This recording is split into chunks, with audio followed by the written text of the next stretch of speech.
na may ampalaya. Kinat ko siya ng buo. Ano, wala siya. Di ba pag usually pag naghiwa tayo ng ampalaya, binibiyak natin. Ito, hiniwa ko siya ng parang ring. Oh.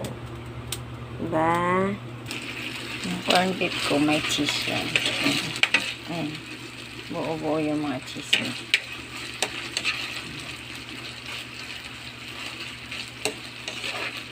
Ayan, buo-buo yung mga cheese.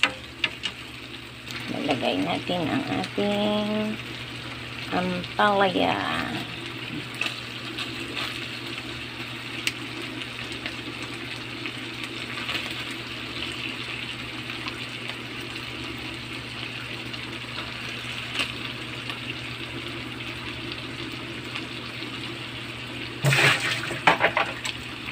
Mekos-mekos na natin ito.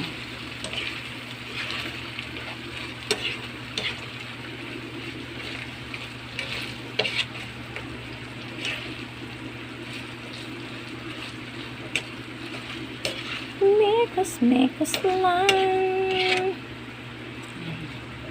Mekos-mekos lang natin.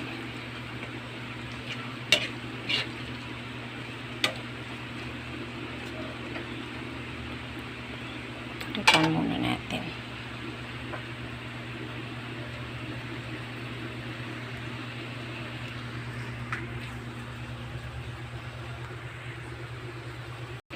Complete recipe na.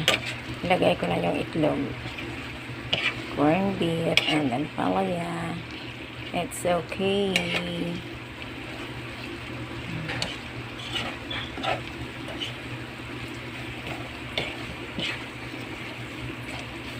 Ang ating ampalaya, cheese, corn. Tama ba yun?